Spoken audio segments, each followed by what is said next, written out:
No workshop de inverno na Regional Centro, realizado então pela Cotriel em Estrela Velha neste último dia 26, a gente conversa então com o Leandro Marques da Yara, que falou sobre toda a questão de pré-emergentes, né, na cultura do trigo. Bom, a Yara, uma empresa que é muito conhecida, muito importante nesta parte, né, Leandro, ela tem um posicionamento muito claro acerca dessa questão dos pré-emergentes, né, tanto para a safra de inverno que está vindo aí e também, né, você já aproveitou, a gente vai também abordar oportunamente a questão da safra de verão, né, que o pessoal já começa a pensar cedo mesmo, né.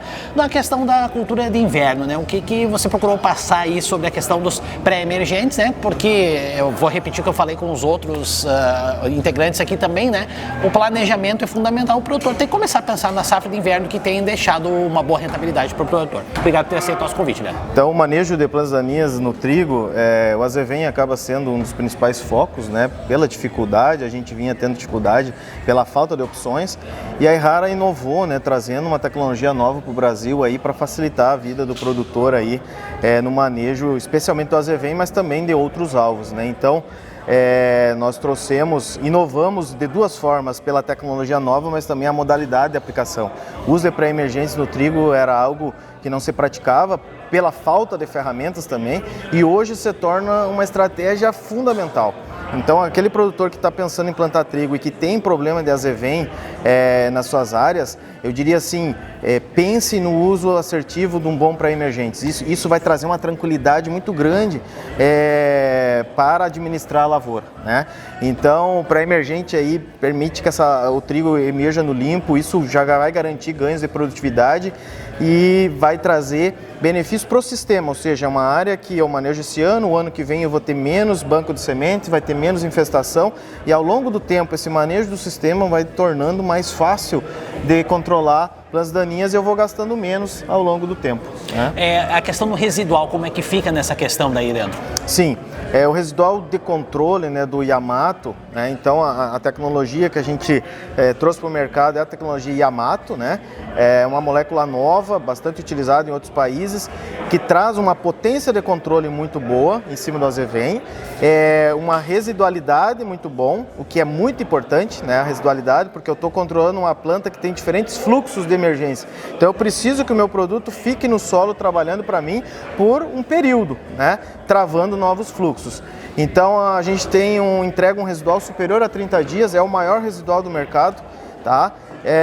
E isso vai me favorecer muito, né, para eu ter então essa redução do número de plantas, favorecendo o funcionamento, se caso precisar de um pós-emergente, tá?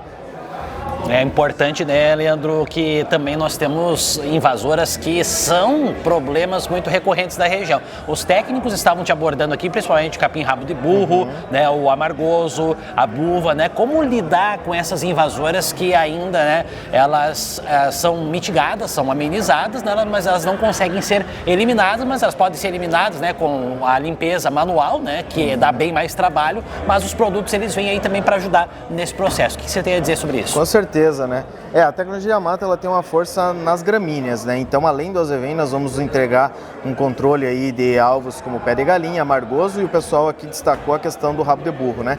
É importante nós mencionar que nós estamos falando de um pré-emergente nato, ou seja, é um controle de sementeira, ou seja, de novos fluxos. Eu tenho que, não posso descuidar, né, que, por exemplo, sobras de dessecação ou rebrotes de plantas mal dessecadas, eu não vou conseguir um controle com essa tecnologia, né? Então eu vou controlar essencialmente novos fluxos de sementeira, tá? Então o rabo de burro, dá pra gente colocar aí também outras plantas daninhas gramíneas, tá? Entrando no leque de controle.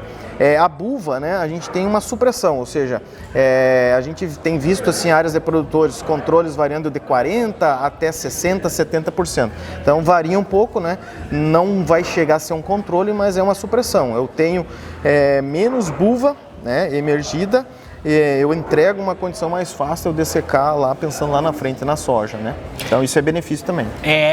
Falando, eu vou pegar o gancho da soja e do milho que você falou também. É como usar os pré-emergentes para soja e milho, que você também falou, né? Que já tem que começar a pensar, claro, depois do inverno, faltam alguns meses ainda, né? Mas o que você tem a dizer sobre os pré-emergentes para milho e soja? Também, né? Assim, tanto no milho quanto na soja, o pré-emergente hoje ele traz uma tranquilidade e facilita muito, né? Quando a gente pensa em plantas daninhas resistentes, são aquelas que eu não consigo controlar dentro da cultura. Vamos pegar a buva dentro da soja, eu não tenho opções para controlar ela, né? E as que eu tenho, assim, são caras, pode me dar uma fito na cultura e muitas vezes, né, muito dependente de tamanho, ou seja, vão controlar aquela buva pequenininha. O caruru da mesma forma, né? O leiteiro também uma dificuldade. Então são muitos alvos que eu tenho dificuldade de controlar dentro da cultura, né? Principalmente com o glifosato, que é a minha principal ferramenta. Então o pré-emergente é a última estratégia assertiva que eu tenho para mim colocar um produto que vai me dar um controle superior a 30 dias, né? Favorecer que a minha soja emerja no limpo, né? E a gente até, em alguns treinamentos, quando a gente entra no benefícios pré-emergentes, a gente chega a listar assim, mais de 10 benefícios, né? Isso mexendo diretamente no bolso do produtor, né? Então, por exemplo, pode-se economizar uma aplicação de glifosato na pós, né? Isso é economia, é menos entrada na lavoura, eu tenho menos impurezas na colheita, muitas vezes eu não preciso usar um graminicida ou uso doses menores. Então são várias formas, né, que implicam em benefícios que mexem no bolso do produtor, né? O milho da mesma forma, acho que é fantástico nós pensar no uso de pré-emergentes. O azevém aí sendo uma dificuldade tremenda de nós controlar e nós temos ferramentas ótimas como, por exemplo, o Kyodin, que é uma ferramenta nossa, né, que vai dar um controle de azevém e outros alvos, né?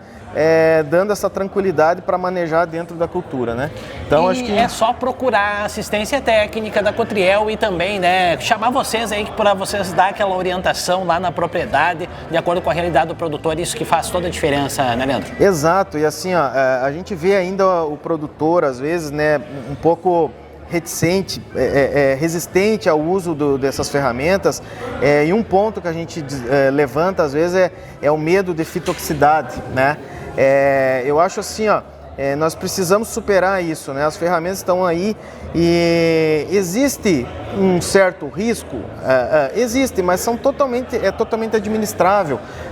Se a gente tomar mínimos cuidados de aplicação, de posicionamento assertivo, conforme a empresa coloca, são ferramentas muito seletivas e que não vão dar prejuízo em produtividade, ao contrário, vão ajudar nós a aumentar a produtividade. Então pegar o Yamato, por exemplo, ferramenta extremamente seletiva, muito tranquilo de nós trabalhar no trigo. Da mesma forma, o Kyodin no milho, na soja, muito tranquilo também, né? Só a gente administrar a modalidade de aplicação, a dose certa, conforme presença, ausência de palha, a textura do solo, a gente vai conseguir tranquilamente aí fazer uma ótima aplicação e ter os benefícios do manejo de planta daninha, né? Esse então o Leandro Marques da Yara, falando aqui sobre a questão do controle de plantas daninhas e uma atuação da empresa, né, nesse workshop regional da Regional Centro que ocorreu em Estrela Velha nesse último dia 26.